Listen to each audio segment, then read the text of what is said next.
নমস্কার বন্ধুরা। পশ্চিমবঙ্গে 2026-এর বাজেট পেশ হয়েছে, আর সেই বাজেটে খুশির খবর কি আপনারা সবাই নিশ্চয়ই জেনে গেছেন। আশা করি আপনারা খুব খুশিও হয়েছেন।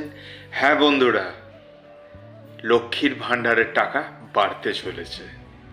যারা 1000 টাকা পেতেন তারা এবার পাবেন 1500 টাকা, যারা 1200 টাকা পেতেন তারা এখন পাবেন 1700 টাকা। এইভাবেই আস্তে আস্তে লক্ষ্মীর ভাণ্ডার বাড়তে বাড়তে 5000, 10,000 হয়ে যাবে, আর আমাদের কোনো কাজ করার প্রয়োজনই পড়বে না।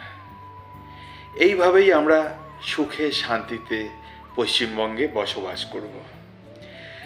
তো এই প্রথাটা চালিয়ে যেতে আপনারা কতজন চান, আর কতজন চান যে হ্যাঁ এখানে শিল্প আসুক, এখানে বেকারত্বর সমস্যাগুলো ঘুচুক, এখানে লোকের চাকরি হোক, লোকের হাতে টাকা আসুক।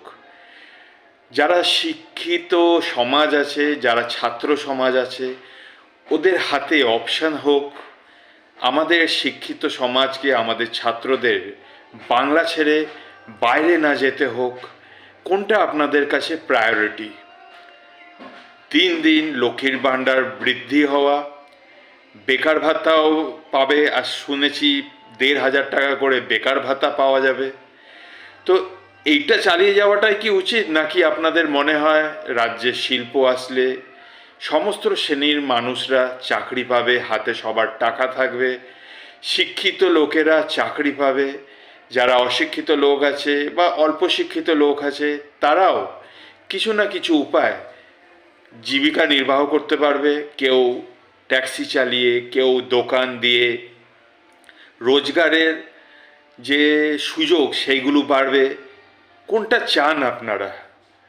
দিন দিন লক্ষ্মীর ভাণ্ডার বৃদ্ধি পাবে সেটা চান, নাকি রাজ্যে আপনারা শিল্প চান? কমেন্ট করে আপনাদের রায় আপনারা অবশ্যই জানাবেন। এই যে 2026-এর বাজেটে লক্ষ্মীর ভাণ্ডার 1000 থেকে 1500 টাকা হতে চলেছে, এতে আপনারা কতটা খুশি? আর এই লক্ষ্মীর ভাণ্ডারের টাকা বৃদ্ধিতে আপনাদের কি মত কমেন্ট করে বলতে ভুলবেন না। চ্যানেলটি সাবস্ক্রাইব করবেন। দেখা হবে পরের ভিডিওতে। টিল নেক্সট টাইম, জয় শ্রীকৃষ্ণ।